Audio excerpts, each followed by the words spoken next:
Assalamualaikum warahmatullahi wabarakatuh. Teman-teman, kembali lagi di channel YouTube saya, Khairun Imam. Gimana nih kabar kalian? Semoga kita semua selalu diberi kesehatan, kemudahan, serta rezeki yang berlimpah dari Yang Maha Kuasa, teman-teman ya. Nah, di video kali ini kita akan melihat bagaimana ternak-ternak banteng, buzzer-buzzer banteng, sepertinya panik, teman-teman. Mereka panik dan ramai-ramai membela Rano Karno dan juga Pramono Anung dan balik menyerang Mas Gibran. Waduh.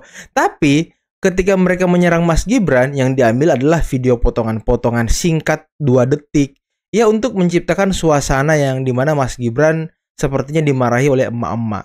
Ya, padahal faktanya tidak seperti itu, teman-teman. Dan mereka rame-rame juga membela Rano Karno yang naik perahu karet, yang katanya ya waktu itu banjirnya masih tinggi. Tapi faktanya bisa kita lihat sendiri, teman-teman. Banjirnya nggak tinggi-tinggi amat gitu.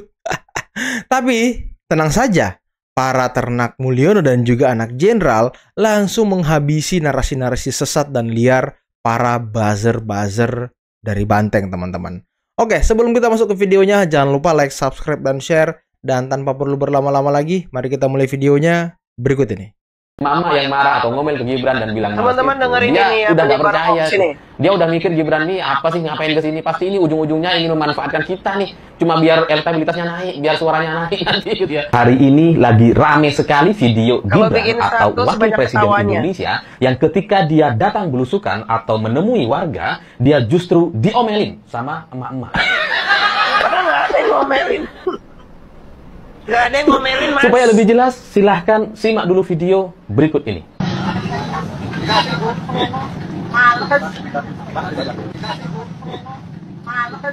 Nah, dipotong tuh. Ngomong males itu nggak ada. Gimana? Ngomong males. Nggak seperti itu. Ya memang videonya sangat singkat, nggak ada adegan sebelum atau setelahnya seperti videonya apa. Singkat karena sangat dia potong. Singkat sekali tapi padat dan jelas. Males. Dan Gibran mukanya melas. Dia coba ngebujuk gitu. Gibran sempat bilang, dikasih Bu. Nggak tahu dikasih apa gitu. Ya mungkin dalam bayangan saya memprediksi Gibran ini bawa sembako gitu ya, bantuan kepada masyarakat yang terdampak banjir di Bekasi. Sudah tapi emak-emaknya udah bilang males. Mungkin, banyak mungkin. Dan mukanya Gibran tuh antara melas sama marah gitu ya, tapi dia nggak bisa ini marah. Teman-teman ya, bingung. Pembenci seperti ini. Ya nggak enak lah kalau dia marah kan. Nggak punya data, nggak punya bukti. Gitu, karena orang-orang videonya juga dipotong, semua tuh sudah siap merekam. Sedikit videonya. Video yang seharusnya menjadi video atau konten yang dulu menarik. Dia ini pendukung Pak Jokowi ya, pendukung warga menemui korban sekarang banjir, menjadi gitu pembenci ya. Ini malah ada insiden diomelin. Enggak. Ya, karena saya memprediksi sebelum si emak-emak ini bilang males gitu ya, dia sudah lama ngomel. Gimana? Ya bacot. Si Pupu Papa turun ke lokasi banjir pada saat banjir sudah surut. Dia mengunjungi warga Jakarta di saat banjir sudah surut. Sementara Bang Dul turun ke lokasi banjir pada saat sedang terjadi banjir besar-besarnya. Makanya dia menggunakan perahu karet. Aduh, udah capek gue. Anak mama, ayo kita bicara dengan logika ya, dan juga kenyataan yang ada ya. Bicara tentang datang ketika banjir lagi besar-besarnya dan perahu karet. Bicara tentang datang ketika banjir sudah surut dan bicara tentang sepatu boots. Yang kita lihat secara mata tuh ya, noleh video gitu ya, bahwa banjir yang katanya lagi besar-besarnya itu tingginya bahkan nggak sampai selutut, nggak sampai dengkul. Tujuannya nih ya, si wakil gubernur datang ke tempat banjir itu terjadi itu sebenarnya apa? Pingin interaksi sama warga, pingin tahu keluh kesah warga. Tapi ketika datang pakai perahu karet, nembus banjir yang nggak sampai sedengkul, jadi reasoning Anda itu pakai perahu karet ketika banjir lebih besar-besarnya itu nonsense. Ini jadi pakai please. Dan kita lihat di video, apakah ada interaksi daripada si Wagub itu dengan warga? Wagubnya cuma noleh-noleh ke kanan ke kiri aja gitu, ngeliatin warganya, nggak ada ngomong sama warga juga, nggak ada interaksinya. Sebelumnya emang gue sempat posting video di mana gue comparing 4 video yang ada, videonya Mas Gibran, videonya Bang Dul, videonya Pak Pram, dan videonya Pak Jokowi juga. Di sana gue nge-highlight memang secara akomodasinya, gimana mereka datang dengan apa. Si Mas Gibran pakai boots, datang jalan kaki, Bang Dul perahu karet, satunya lagi naik helikopter, satunya lagi naik gerobak. Tapi sebenarnya di dalam itu juga video comparing itu gue pingin lu pada ngeliat gitu ya, bahwa tuh liatin tuh bagaimana para pemimpin itu berinteraksi kepada masyarakat yang terkena bencana. Yang satu berinteraksi secara langsung, yang satu lebih memilih untuk ngeliatin ke kanan ke kiri naik perahu karet kayak main di Dufan pakai pelampung. Satu lagi memang tidak berinteraksi sama sekali, dan satunya walaupun naik gerobaknya warga masih ada komunikasi sama masyarakat yang terkena masalah. Tapi ya itulah, nggak pernah akan nyampe di sana sama wabah karena mereka cuma selalu ngeliat covernya aja. Dan di video yang gue post itu banyak banget wabah-wabah, terutama anak-anak Ateng yang komennya kayak gini nih. Ya kan wajar, wagubnya pakai peralatan seperti itu untuk jaga keamanan, pakai pelampung, pakai perahu karet. Ini kan kita pikir keselamatan mereka di dalam berkunjung kan. Kalau misalnya ada jalanan yang lubang, terus mereka memaksa diri untuk menerjang banjirnya, terus kesandung dan bla bla bla bla bla, itu kan bisa bahaya. Logika aja pikir ya, emang Anda berjalan di jalan yang berlumpur, banjirnya nggak begitu surut, itu nggak bahaya, walaupun Anda masih muda. Coba logikanya itu kemana? Terus Anda nggak pikir yang narik perahu karet itu, Anda nggak pikir keselamatannya gitu? Dan pelampung itu, coba Anda bayangin pelampung. Iya kalau misalnya nih banjirnya itu sepinggang, oke lah. Tapi dengkul aja nggak nyampe. Dan ini ya, ini anak Ateng ya, lihat ya, kebanting banget nih sama yang ini.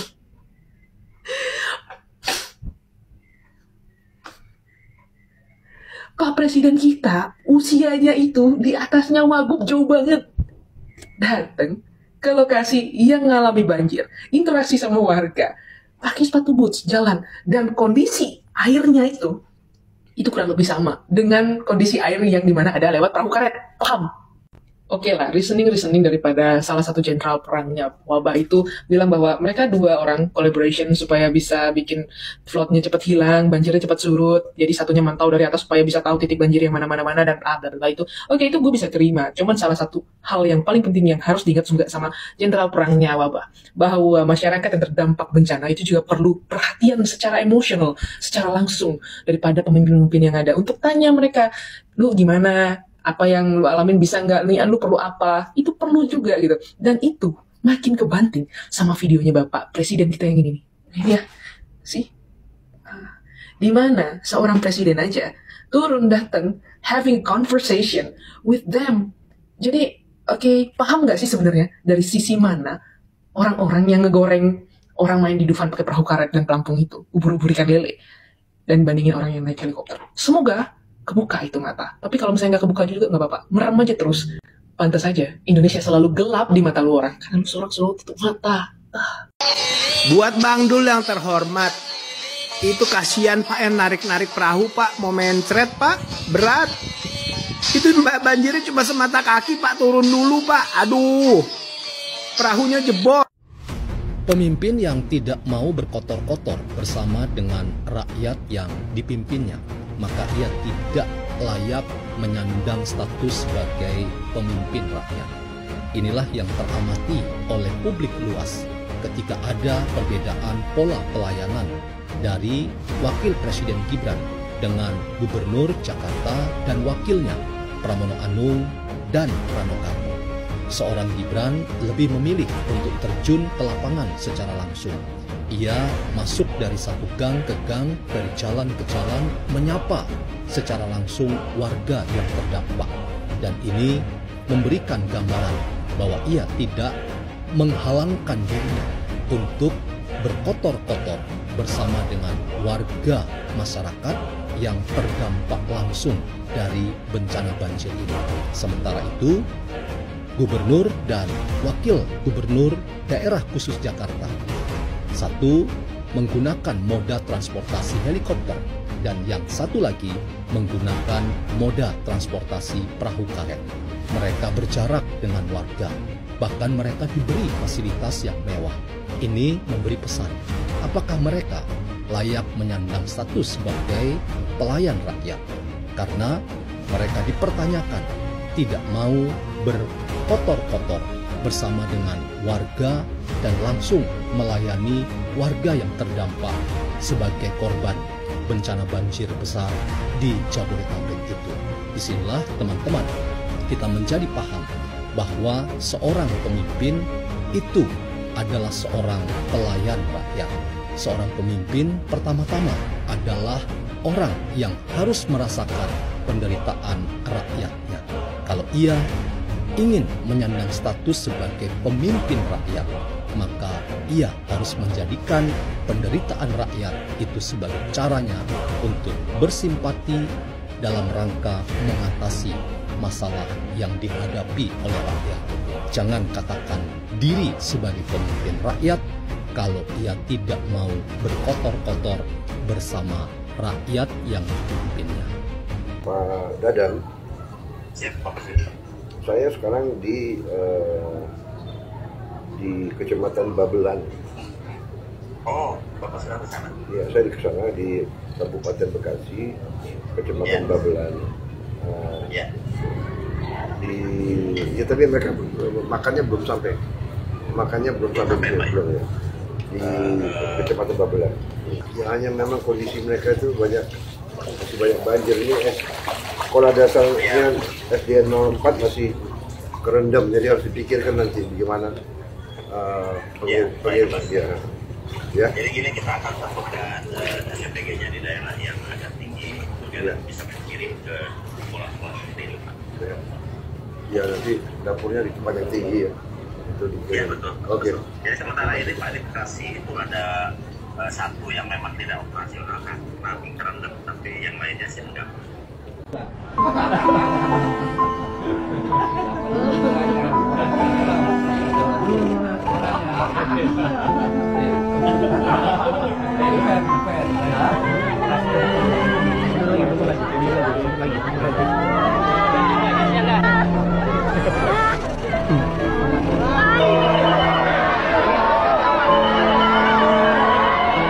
Nah, teman-teman, itulah tadi beberapa video yang bisa kita simak, yang bisa kita saksikan pada kesempatan kali ini. Dan sangat menarik, bisa kita lihat bagaimana usaha yang terus dilakukan oleh buzzer-buzzer banteng, ternak-ternak banteng, untuk menyelamatkan nama Rano Karno dan juga Pramono Anung. Ya mungkin terlebih kepada Rano Karno kali ya, yang naik perahu karet, terus dia berapa orang di situ, banjirnya nggak seberapa. Dan tadi Novi Bule ngomong ya kan, Rano Karno itu naik perahu karet karena beliau meninjau banjir pas tinggi-tingginya. Padahal faktanya teman-teman, ada tadi seorang abang-abang di video ini juga. Bisa kita lihat, perahu karetnya udah nggak bisa jalan karena banjirnya hanya sebatas betis. Terus di atas perahu karet itu ada 3 orang, yang gimana bisa jalan perahu karetnya. Abang-abang petugas-petugas yang narik perahu karet itu sampai kecapean loh. Lihat aja tadi videonya. Dan bagaimana tadi Alifur Rahman yang memang pembenci Jokowi beserta keluarga, yang ya juga buzzer banteng, memotong video Mas Gibran, terus dinarasikan bahwa Gibran dimarahi oleh emak-emak. Terus katanya emak-emak sudah tahu maksud Gibran ke sana hanya untuk menaikkan elektabilitas. Ya Allah, sedangkal itu kah? Padahal faktanya teman-teman ya, Mas Gibran ke sana ingin menyerap aspirasi masyarakat, kebutuhannya apa aja, makannya bagaimana. Kan itu kalau orang terkena musibah banjir yang harus diantisipasi penyakit dan kelaparannya, karena kan makanan otomatis nggak ada, terlebih sekarang lagi bulan Ramadan. Dan bagaimana Pak Prabowo tadi datang ke rumah warga banjir-banjiran, sampai di sana berbuka bersama, kemudian menelpon pejabat makan bergizi gratis, langsung menginstruksikan. Kan ini bagus. Kalau Rano Karno hanya meninjau, celingak-celinguk, kiri kanan, ya nggak ngobrol pun kepada masyarakat, kayaknya nggak terlalu gimana ya kan. Padahal kalau seperti itu masyarakat itu butuh perhatian dari pejabat-pejabatnya. Aduh, aneh juga ya memang melihat ternak-ternak banteng ini ya. Tapi ya kita harus hargai usaha mereka dalam menyelamatkan nama baik dari ternak banteng juga, petugas partai juga teman-teman ya. Tapi ya mungkin itulah beda kepemimpinan, beda gaya pemimpinan, ya beda juga hasilnya teman-teman ya. Dan itulah pilihan warga Jakarta kemarin. Kita harus hargai juga pilihan warga Jakarta. Semoga mereka bisa bahagia dengan pilihannya teman-teman ya. Dan saya sebagai warga Jawa Barat sangat senang dengan Kang Deddy Mulyadi yang sangat bagus dalam bekerja, terjun ke sungai, membantu masyarakat, membantu petugas, memberikan contoh. Nah ini pemimpin yang kita butuhkan. Jadi gimana menurut kalian? Antara pemimpin ataupun gubernur Jawa Barat atau gubernur atau wakil gubernur Jakarta? Komen di bawah teman-teman ya. Oke, mungkin cukup sekian dulu video kali ini. Jangan lupa like, subscribe, dan share videonya. Akhir kata, billahi taufiq wal hidayah. Assalamualaikum warahmatullahi wabarakatuh.